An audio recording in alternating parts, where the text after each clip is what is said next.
Hey everyone, welcome to another episode of Dream Job with Danielle Cobo. I'm Danielle Cobo, and today is a very special guest. I'm so excited to have Heather Monahan on our show. She is a international best-selling author with her self-published book, Confidence Creator. She is coming out with a new book, Overcome Your Villains. She is a top 40 female keynote speaker. She sits on the faculty for Harvard School of Business. She is the board member of HealthLink Corporation.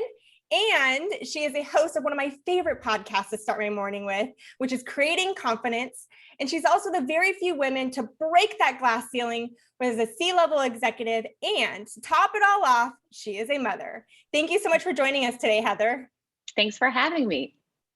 So you have such a unique career journey. And one of the things I've thoroughly enjoyed about following you on social media is your authenticity and vulnerability to share your career journey. And so can you share with us kind of where you started and where you're at today? Because you've had some pivots, some, obstacles that you've overcome, and through it all, you've just continued to break that glass ceiling every step of the way.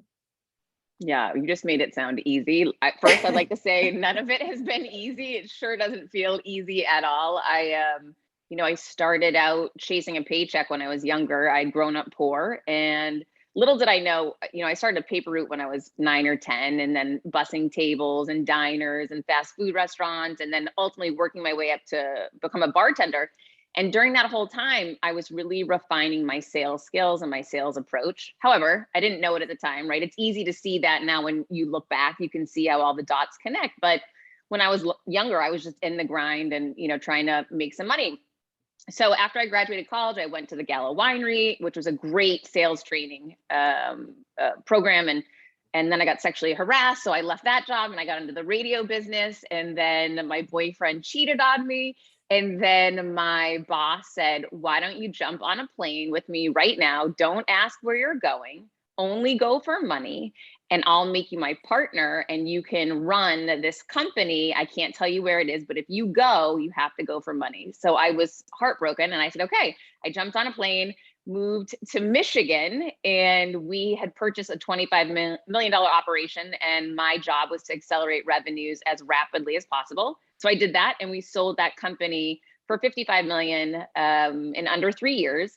And that really put my name on the map in media as a revenue generator. From there, I went to, a larger corporate America operation and pitched myself for a job that didn't exist. They did not have a VP of sales, and I was awarded that position. I was advanced 3 different times, ultimately becoming the chief revenue officer of that company. I was there for 14 years. I had just been named one of the most influential women in radio. And 2 weeks later, I was fired when the CEO I worked for became ill. He stepped down and elevated his daughter to replace him. So the first time in my life I ever worked for a woman, she fired me immediately. And I took that opportunity to write and self-publish my first book, Confidence Creator, which you mentioned. It went #1 on Amazon business biography list, and it actually trumped Donald Trump at the time, who was the president at the time. And I have that screenshot. I kept that one for marketing purposes, to go when it went #1 on Amazon. And then, from there, I just Googled, how do you sell books? I had no idea. I'd only ever been in the media business, and it said you should speak. And I had spoken my whole career, but you didn't get paid for speaking, in corporate America. People just tell you have to do it as part of your job and commitment to your industry or company or whatever. So I knew I was a great speaker, and I said, okay, I'll go speak, for free for people, and they'll buy books. And so that was my big strategy out of the gates, which was awful. And so I started cold calling hundreds of companies every day saying, hey, I'd love to come in and share my message around confidence creation in the workplace and how it will help you innovate, collaborate, and drive revenues. And people would say, yes, come in, we'll buy books. And so they did. And my book started doing pretty well. And then one day I called a company and they said, well, what's your speaker fee? And I Googled speaker fees. I didn't know what that was. And I saw Gary Vaynerchuk was getting $350,000 for a 60-minute keynote. And I was out giving 60-minute keynotes left and right for free. So that's when I said, wait a minute, pump the brakes. I've got to figure something out here. I'm really good at this. I need to start monetizing this. Forget about the books. So I kind of, shifted gears. And again, just by trial and error, I didn't know any better. And I truly believe this is how so often when you're new at something, you figure out, you just need to start going and then you'll figure out where you should actually be going, because I had no idea. And so I started leaning into the speaking business. I delivered my first TEDx talk, which was promoted to TED and translated to 6 different languages. I signed with GDA speakers. I signed with Big Speak. I signed with so many speaker agencies. And then I landed the opportunity to interview Sarah Blakely live on stage in Q4 2019 at a huge marketing conference, which really just exploded my speaking business. And then the pandemic hit and everything stopped, So it was one of those, holy cow, I thought I had finally figured it out. And now I was going to be, successful in my eyes and not have this pressure on me. And then everything unraveled and I had to reboot, and I started consulting during the pandemic. And then I signed on with HealthLink as a board member for them, which was amazing. And then Harvard called and brought me in to teach professional selling and sales leadership. And then I signed with HarperCollins Leadership to publish my new book, Overcome Your Villains. And that kind of brings us to today. You've had so many moments in your life where you have overcome adversity, you've continued to pivot. And the theme that I continue to hear through your journey is you've said, yes, you didn't always figure out what it was to take to get you there, but you just said, hey, why not? Let me go for this. And so what have you learned through that process? Well, I actually reveal that process in my new book. It's my new book is all about the 3-step process to overcome any adversity in business or in life. And it's really, when I sat and reflected upon all of these different challenges that I've had, there was a theme that came to mind. There was a repeatable process that I was subconsciously engaging in. I wasn't doing it strategically, I was just doing it. But when I sat down with a pen and piece of paper and said, okay, you've got to be able to teach this to other people because you keep doing it. And it wasn't, again, it was to help me, right? Because it was really hard when my speaking business disappeared. I was crying, I was freaking out, right? But I had to really go through these steps, these 3 processes in order to break through that moment and get to the other side, not knowing what that was going to look like. So again, I was doing it to help other people, but I was also doing it for me. I was like, wait a minute, there's got to be an easier, a more concrete way I can start managing this. And the more concrete I make it, the more I'll be able to take a breath the next time a pandemic comes or whatever it's going to be next. We know there's going to constantly be challenge and change. That is the one certainty we have other than death and taxes. So knowing that, it just made sense to me that we've got to, for myself and for others, figure out what is that repeatable process so that we can all go ahead and have a little bit of certainty within ourselves. There's so many parallels. And what really resonated about your career journey and your story is the parallels of, I was raised by, actually my mom kidnapped me when I was 2 years old, and I was raised by a mother, and just that journey of what it's raised to be, not financially sound, and how that motivated me to step into sales and to exceed and continue to go through things. And sometimes you just, like you said, you don't always know how you get there. And when you're able to really identify what that is, that's when you get to replicate it in all areas of your life. And so I think that's such a valuable story.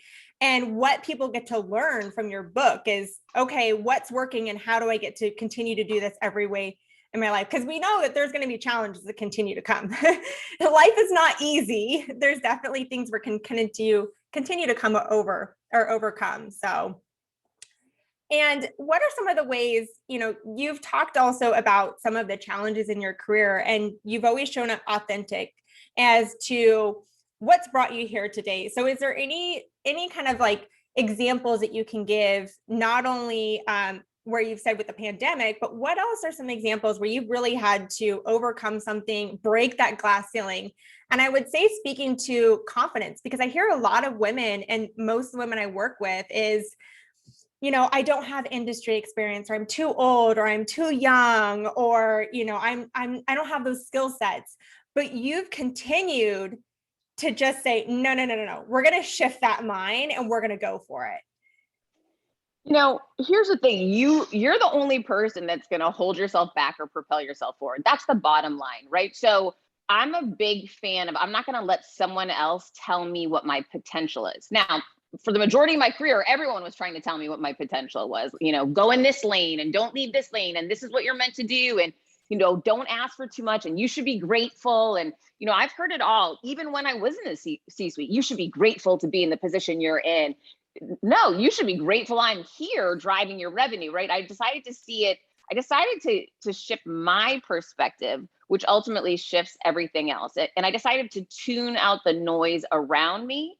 And anytime in my life, when I look back on my career where I made bold moves and, went for big things, which I look back and see now, but when I was doing it, it didn't seem that big at the time, or, I seemed like, oh, this is kind of scary. I don't know how it's going to turn out, but oh, well, I'll figure it out. But when I look back, and one of those times was when I pitched myself for that job that didn't exist. Everyone was telling me no, you can't do that. Heather, that doesn't exist. You can't go for something that isn't real. That doesn't make any sense. You're wasting your time. Do you think you're the first person that ever thought of this? That's crazy. So a lot of times, and I've done this as well, you hear all these voices and you say, oh, okay, I guess bad idea. But for whatever reason, I decided to listen to the one voice that really matters, which is your own. Only you can determine what is potentially available to you. And back then, I'll remember I didn't have a child, right? Which is, you have a lot of flexibility when you have a child. And I remember thinking, if they don't give me this job, then they're not the kind of people I want to work with. They are not visionaries. They are not going to grow. And I want to align myself with like-minded people that are willing to push the envelope, willing to go for a risk, willing to go for more. And so back then I didn't have that, I had an ability to move if I wanted to. So I decided if I go for it and this guy says no, I just go get another job and I leave, I move. So it was really simplistic to me in that idea. I didn't get caught up in what everyone else told me what was going to happen. And thank goodness I didn't, because I learned a big lesson through this situation that occurred. Number one, always put yourself in the other person's shoes before you go into a pitch, right? So for me, again, I've been in sales for a really long time. I knew to do this. In my mind and on a piece of paper, I broke down the person I was going into pitch. I knew all of his fears for the most part, right? I knew the things that he was focused on, the things he didn't like. And I decided to see my pitch and presentation through his lens, right? And you always want to do this. I don't care what you're asking for. I did this when I went to HarperCollins and pitched my book, right? I do this with anything I'm pitching, is see everything through their eyes and then answer their objections ahead of time so that you are prepared to overcome whatever challenge in the moment. And so I had done that. I had done the exercise. I knew the things he hated. He hated change. He hated risk. He didn't want to work hard. He wanted things easier for him. He wanted to drive revenue and value for our shareholders, but he didn't know how. So I saw everything through his lens and I went into the pitch and presented that way. And I gave a great pitch. And in the end, he said no. And I said, okay, well, I completely disagree with you. I need to get back to work, because I knew I was going to start calling for another job now. I was just going to leave.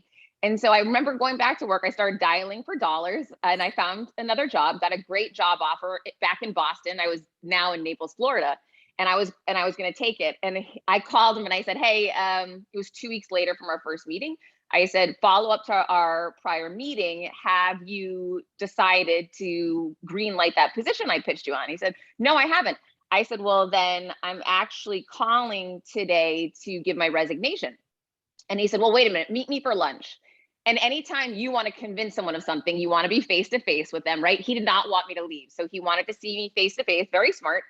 And I went to the meeting. It was the right thing to do. I sat across from him and he said, really want to get clear on what are you talking about? I said, well, if you're not going to move forward with this, this isn't the right opportunity for me. I'm worth more. I'm worth something bigger. I'm going to go find bigger somewhere else. And he said, hold on. And he left the restaurant. He was gone for maybe 5 minutes and he came back and he said, I'd like to offer you the newly created position of VP of sales. And I said, let me ask you something. Where did you just go? And he said, I just went to call my father. I couldn't make that decision on my own. So I learned such an incredible lesson that day, that you can never take a no from someone who can't give you a yes. And that man saying no to me, even though he couldn't say yes to me, he could say no to me. He was stopping me, roadblocking me from getting to that ultimate decision maker. So it was a great lesson that I have not made that mistake again. I always qualify who needs to be present to make decisions. And I encourage everybody listening to do the same, because that could have completely changed, where my business trajectory would have led. That's such an incredible story, because you saw the gap, you saw the opportunity within the organization. And instead of just saying, well, it's just, I see it, but I'm not going to do anything about it. You said, okay, here's the opportunity. Here's what I can provide value. And you knew what value you could bring to that position and you presented it. And what's the worst that could happen? They could say no, but you really to continue to push through and say, no, this is why you need this position. And this is why you need me. And it always goes down to when you believe in yourself, others will believe in you as well. And knowing your worth and knowing your value. Absolutely. So tell us what are 3 things that you would like our listeners to just take away from, whether it's the books that you've written or the book that's about to come out, which I'm so excited, Overcome Your Villains. I am definitely going to be pre-ordering that today. And I encourage all of you to do the same. What are some 3 things that you would like our listeners to take away from our conversation and really apply to their life today? Well, I'll give you the 3-step process for the 3 things because I think it's really important for everyone to arm themselves with. But before I say that, I'll give another sales tip, which is anytime you want someone to do something, you need to offer them more than what you're asking for. So I use that strategy in regards to my pre-order campaign. HarperCollins told me they wanted me to sell 7,000 books before launch. And so I sat down with a piece of paper and I said to myself, if I'm asking people to spend $24 on a book that they can't physically touch, what can I offer them today to motivate them to follow through with the ask that I'm, asking them for? So I came up with this idea of a $500 bonus bundle for free, which ultimately, when anyone pre-orders my book, which it's on sale right now for $24, if you pre-order that book, you lock in the price, you immediately get to download my $500 bonus bundle, which includes my $299 confidence video course, my 30-day email accountability program, my Overcome Your Villains workbook, the first chapter of the book. There's so much value on that site. The site's overcomeyourvillains.com. You can log on, check it out, but you will get so much value in exchange for that $24 pre-order. And if you don't want all that value, you can order the book for $24 and put in somebody else's email address that you think may need it, and it will all be delivered to their email instead. Wow, what a way to give. What a way to really not only just give them a book, but empower them with tools and resources that they can get right from the beginning. And if for those of you who haven't maybe exposed to her course on Confidence Creator, I've actually really enjoyed it. It's something that I kind of start each morning with and loved the tools and tips that you get to learn on creating confidence within your life. So thank you so much for having us, for joining today. And for those of you out there, again, pre-order Overcome Your Villains. She is a powerhouse and she continues to provide so many resources for us. And for those of you listening, I invite you to write a comment and direct message me, and I will go ahead and send you a free download of 12 steps to accelerate your career. And thank you so much for joining us today. And I hope you all have a wonderful day and create an intentional day.